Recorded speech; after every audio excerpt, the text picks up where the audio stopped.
It started with silence. Not the kind that happens after an argument or a long day. This was different.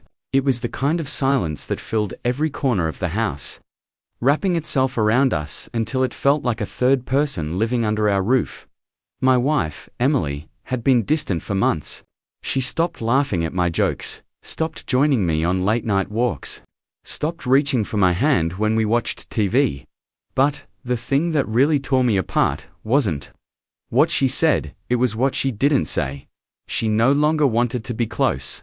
Every attempt I made, a kiss, a touch, a quiet moment, was met with a polite excuse or a tired sigh. Not tonight, Jake. I'm just not feeling well. At first, I believed her.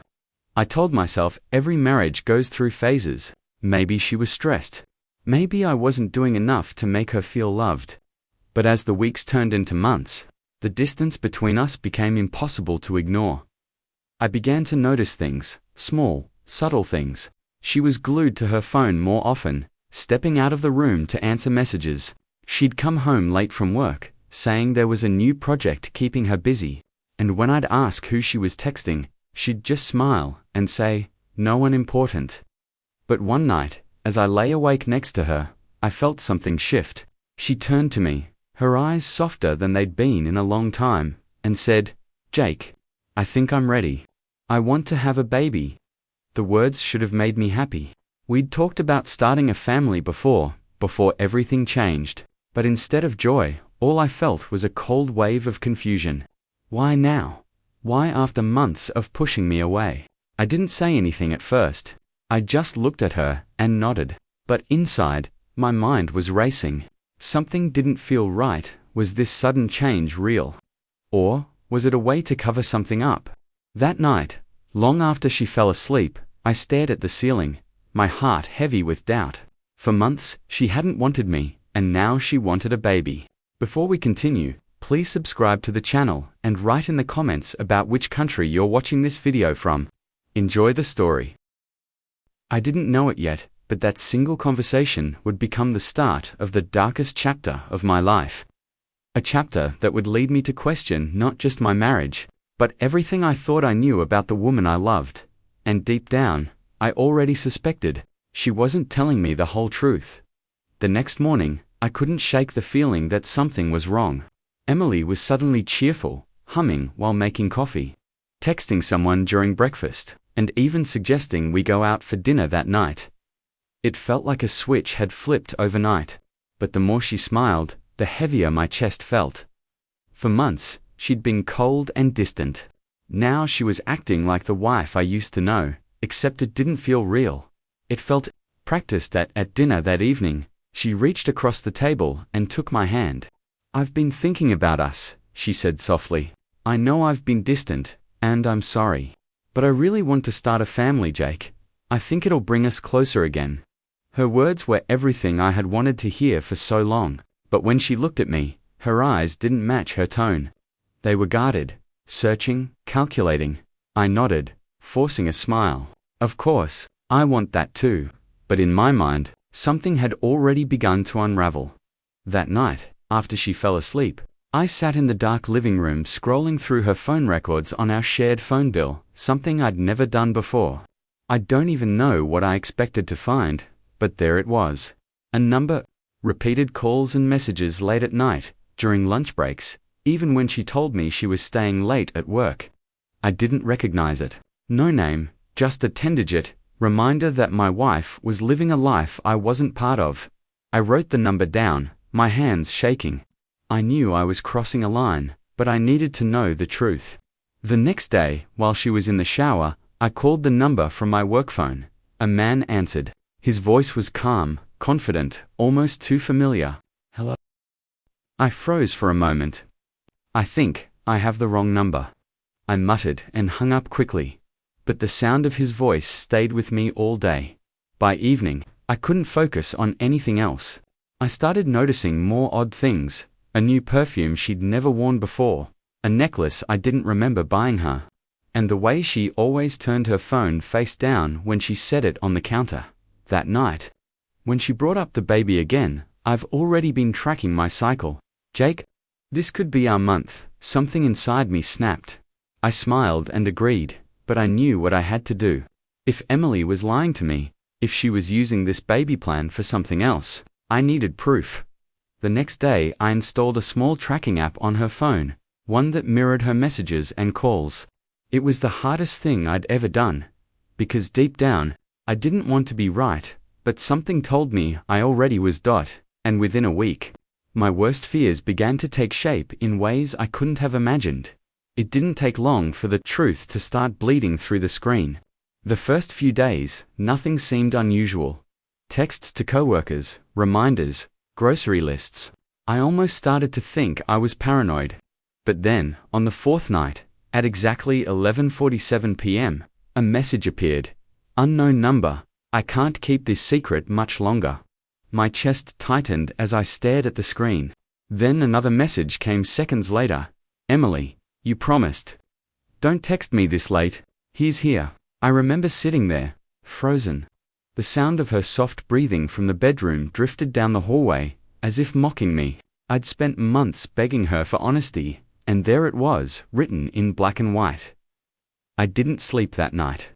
I just sat in the dark, scrolling through every message, every call, piecing together the fragments of a story I wasn't supposed to see. By morning, I knew two things. First, the man she'd been messaging was someone she saw regularly. And second, he wasn't just some stranger. He worked with her. The texts grew more revealing over the next few days. The man's name was Ethan. He called her M. And from the messages, it was clear that their relationship wasn't new. Ethan, you said you were done with him. Emily, I just need time. He's suspicious. Ethan then ended, before he figures it out. Every word felt like a knife twisting deeper into my chest, and yet something about their conversation didn't make sense. It wasn't just about the affair. There was something else beneath it. Hidden meaning, fear, urgency. That then came the message that changed everything. Ethan, if he finds out the truth, we'll both lose everything. The truth. What truth? Was it about the affair? Or something worse? The next day, Emily came home early. She was glowing, smiling, talking about baby names as if nothing had happened. I couldn't even look at her. My hands clenched at my sides, my heart thundering with betrayal and disbelief. Later that night, while she was in the shower, I checked her messages again. She'd deleted everything. Every text, every call, every trace, but she didn't know I'd already seen it all when she came out. Towel wrapped around her, she looked at me like nothing was wrong. Jake, she said softly, I think this is our time. I want to start trying for a baby tonight. Something inside me snapped. I smiled, not out of love, but out of resolve. I had to know the full truth before I did anything rash, so I played along. I told her yes. I told her I was ready to. But in reality, I had already made another plan, one that would uncover everything she was hiding. And I had no idea how dark that truth really was. For the next few days, I lived two lives. By day, I was the loving, hopeful husband, making breakfast, joking about baby names, even pretending to plan nursery colors. But by night, I was something else entirely. The man watching everything fall apart from behind a screen. Emily had no idea that every message she sent, every call she made, every step she took, I saw it all. And I wasn't just watching anymore. I was planning. I needed proof, not just for my own sanity, but because deep down, I knew something bigger was happening. The messages between her and Ethan had shifted. They weren't just talking about us anymore. They were talking about money, meetings, and something she called the arrangement. One night, when she said she was going to a girls' dinner, I decided to follow her. I waited 10 minutes after she left, then grabbed my keys and drove out. My heart was pounding the entire time, part fear, part anger, part disbelief that I was even doing this. She didn't drive toward downtown, where her favorite restaurants were. Instead, she headed toward the edge of the city, an area filled with warehouses and storage units. I parked a block away and watched from a distance as her car pulled up to a dimly lit building. A black sedan was already waiting there, and when the driver's door opened, Ethan stepped out. He wasn't how I imagined him. He was older, confident, and clearly comfortable being there. Emily got out of her car, and they didn't hesitate. No distance, no guilt. She went straight into his arms. That image burned into my memory. My wife. The woman who wanted to start a family. Standing in the arms of another man, I gripped the steering wheel so tight my knuckles went white. Every instinct screamed to confront them, to end it right there. But something made me stop. I took out my phone and started recording. Through the zoomed-in lens, I saw Ethan hand her a small envelope. She glanced inside, nodded, and tucked it into her purse. An envelope, money, documents. I didn't know, but whatever it wasn't innocent. They talked for about 15 minutes before she got back into her car and drove off. I followed her home, heart racing, mind spinning. When she walked through the front door, she was all smiles again. "It was such a nice night," she said, kissing me on the cheek like nothing had happened. I could barely breathe. I waited until she went to bed before I searched her purse. The envelope was still there. Inside. I found a folded piece of paper. It wasn't money. It wasn't love letters. It was something far worse. It was a contract, and my name was on it. It detailed an insurance policy worth $2.5 million, payable to Emily in the event of my death. I just stood there, shaking, staring at the paper. My heart pounded so hard I could hear it in my ears. She didn't want a baby. She wanted an alibi. And now, I finally understood what Ethan meant when he told her, "If he finds out the truth, we'll both lose everything." I wasn't dealing with betrayal anymore. I was fighting for my life. I barely slept that night. Every time I closed my eyes, I saw her face smiling at me, pretending to love me, while planning my death for a payout. By sunrise, I wasn't just hurt. I was terrified. She had already taken so much from me, my trust, my peace, my sanity, but she wasn't going to take my life. I knew I couldn't confront her yet.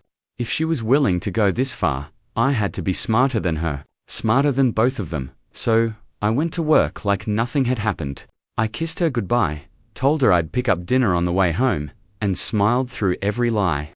But while she thought I was at the office, I was sitting in a detective's car, handing over everything, the screenshots, the recordings, the contract. Detective Harris leaned back in his seat, flipping through the evidence. "Jake," he said finally, "if this policy's real, we're not just looking at adultery. We're looking at premeditation. This could save your life." Those words chilled me. Save my life. I hadn't realized until then how close I really might have been to losing it. That evening, when I came home, Emily greeted me with that same sweet smile. "Hey babe," she said, kissing my cheek. "You're quiet. Everything okay?" "Just tired," I replied, forcing a grin. "Work's been rough." She nodded, pretending to care, and went back to her laptop. I noticed her fingers trembling slightly, maybe guilt, maybe fear. Either way, she knew something was off. 2 days later, the police set up surveillance on the warehouse. The same one where I'd seen her and Ethan meet. And what they found made my blood run cold. Ethan wasn't just her lover, he was an insurance agent. He'd forged the documents, with her help, to make it look like I'd signed them willingly. The plan was simple. Stage an accident, collect the payout, and disappear together. But the night they were supposed to make their move, the police were already waiting. I watched from a distance as flashing lights filled the warehouse lot. Emily stood there, caught between officers, her face pale and drained of color. Ethan tried to run, but it didn't matter. It was over. When the police brought her to me to sign a statement, she wouldn't even look at me. Tears streamed down her face, and for a moment, I almost felt sorry for her. Almost. "Why, Emily?" I asked quietly. "We could have fixed everything. Why did you do it?" She looked up then, and what she said will stay with me forever. "Because you were never supposed to see it, Jake. The policy wasn't about you dying. It was about me getting out. You were just supposed to make it look real." The detective cut her off before I could ask what that meant, but the damage was done. Even now, I don't know if she meant it as a lie or a twisted truth. She was charged with conspiracy and fraud. Ethan too, and me. I packed what little I had left of that life and moved across the state. Sometimes, at night, I still hear her voice, that soft, convincing tone that used to make me feel safe, and I wonder how long she'd been planning it. I look back at the home we built, the dreams we shared, and realize that sometimes, the person who sleeps beside you isn't your partner. They're just waiting for the right moment to strike.